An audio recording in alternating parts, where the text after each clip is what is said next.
प्रिय छात्र छात्राओं, आज हम अमेरिकी संविधान में निहित शक्तियों, क्योंकि इससे पूर्व के व्याख्यान में मैंने अमेरिका की संघीय व्यवस्था के बारे में बताया था। अब संघीय व्यवस्था से ही जुड़ा हुआ एक सिद्धांत है जो कि अमेरिकी संविधान में अपना महत्वपूर्ण स्थान रखता है, वो है निहित शक्तियों का सिद्धांत। तो आज हम निहित शक्तियों के सिद्धांत पर बात करेंगे। अमेरिकी संविधान अति संक्षिप्त है तथा संघीय विषयों की सूची भी संक्षिप्त है। इसमें ऐसी शक्तियों का उल्लेख नहीं है जिनके बिना संघ सरकार न तो अपने उत्तरदायित्व पूर्ण कर सकती है और ना ही संघीय व्यवस्था को बनाए रखा जा सकता है। अतः इस अवधारणा को अपनाया गया कि संविधान द्वारा सौंपी शक्तियों को पूरा करने हेतु जिन किन्हीं शक्तियों का प्रयोग किया जाना आवश्यक हो, उन्हें प्रयोग में लाया जा सकता है। इसी मान्यता को वहाँ पर निहित शक्तियों का सिद्धांत कहते हैं।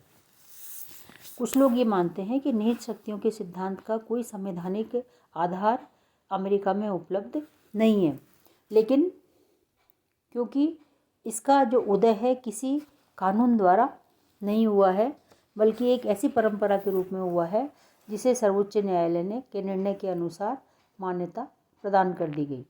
इस परंपरा जनित उदय के कारण इसके विरोधियों द्वारा इसकी इसी आधार पर आलोचना की जाती रही है कि इसका कोई संवैधानिक आधार नहीं है।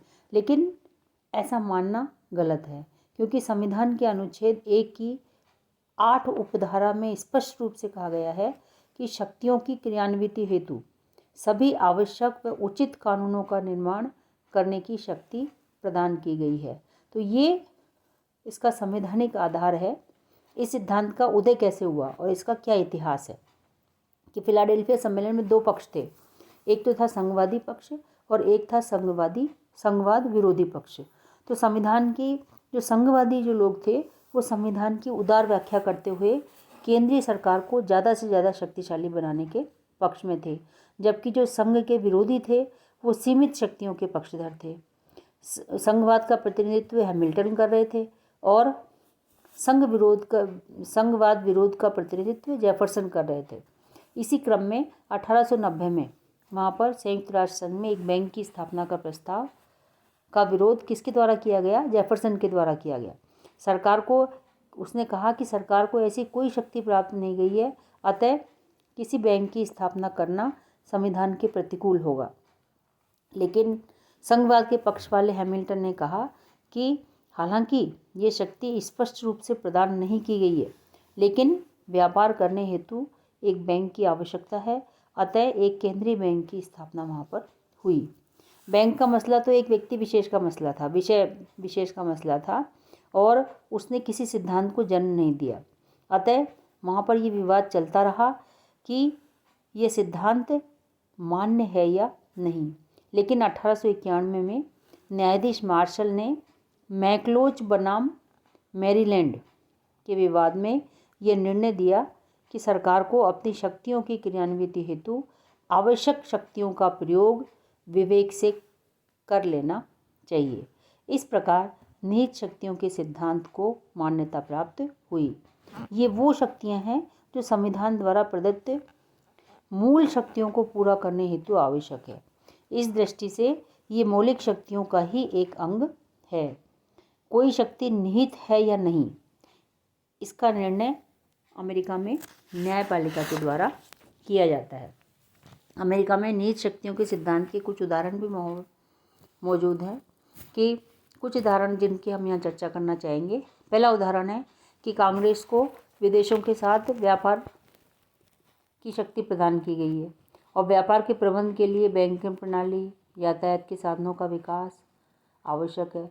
अतः कांग्रेस ने रेल यातायात, सड़क यातायात, टेलीफोन, वायुयान, बैंक प्रणाली के संबंध में क्या है कानून बनाए हैं इसी निहित शक्तियों के सिद्धांत के आधार पर।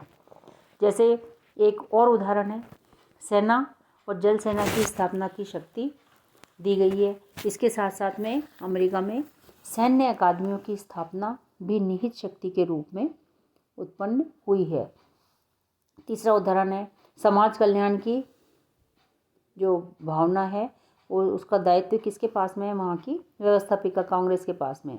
लेकिन इसके साथ ही रोजगार, वृद्धावस्था पेंशन जैसे महत्वपूर्ण चीज़ों की व्यवस्था करना भी किसका दायित्व है, वहाँ पर कांग्रेस का दायित्व है।